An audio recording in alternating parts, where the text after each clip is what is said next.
ইরানের বিরুদ্ধে যুক্তরাষ্ট্র ও ইসরায়েলের যৌথ হামলায় উদ্বিগ্ন পুরো বিশ্ব। এই হামলার তীব্র নিন্দা জানিয়েছে লেবানন, রাশিয়া ও পাকিস্তান। ইরানের ওপর ইসরায়েলি হামলাকে আন্তর্জাতিক আইনের লঙ্ঘন বলেছে নরওয়ে।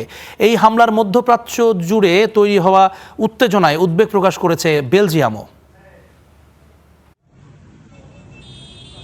ইরান ইসরায়েল যুক্তরাষ্ট্রের ত্রিমুখী সংঘর্ষে উত্তপ্ত গোটা মধ্যপ্রাচ্য।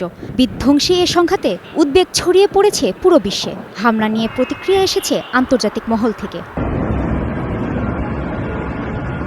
ইরানের ওপর অবিলম্বে হামলা বন্ধের আহ্বান জানিয়েছে রাশিয়া। মস্কো বলছে, ইসরায়েল ও যুক্তরাষ্ট্রের এ পদক্ষেপ বৃহত্তর অস্থিতিশীলতার হুমকি দিচ্ছে। রাশিয়ার সাবেক প্রেসিডেন্ট দিমিত্রি মেদভেদেভ ট্রাম্পকে কটাক্ষ করে বলেন, আলোচনার আড়ালে হামলাই ছিল ট্রাম্পের মূল উদ্দেশ্য।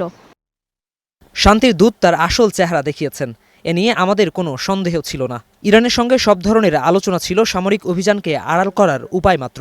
সত্যিকারের অর্থে তারা কখনোই আলোচনা চাননি।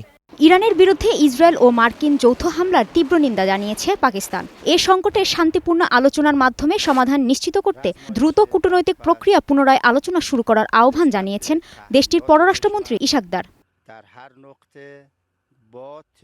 ইরানে হামলার তীব্র নিন্দা জানিয়েছে লেবানন। দেশটিতে অবিলম্বে হামলা বন্ধের আহ্বান জানিয়েছেন দেশটির প্রধানমন্ত্রী নওয়াফ সালাম।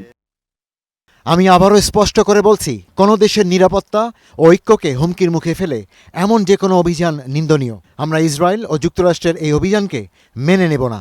ইরানে ইসরায়েলের এই হামলাকে আন্তর্জাতিক আইনের লঙ্ঘন বলছে নরওয়ে।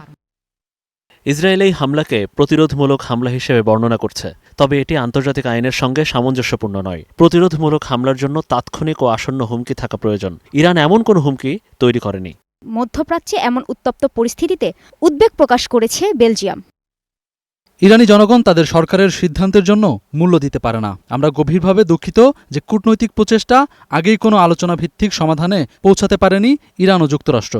শনিবার ইরান জুড়ে একযোগে হামলা চালায় ইসরায়েল ও যুক্তরাষ্ট্র। এই হামলাকে লায়ন রোড নাম দেয়া হয়েছে। এর জবাবে মার্কিন ঘাঁটিগুলোতে পাল্টা হামলা চালায় ইরান।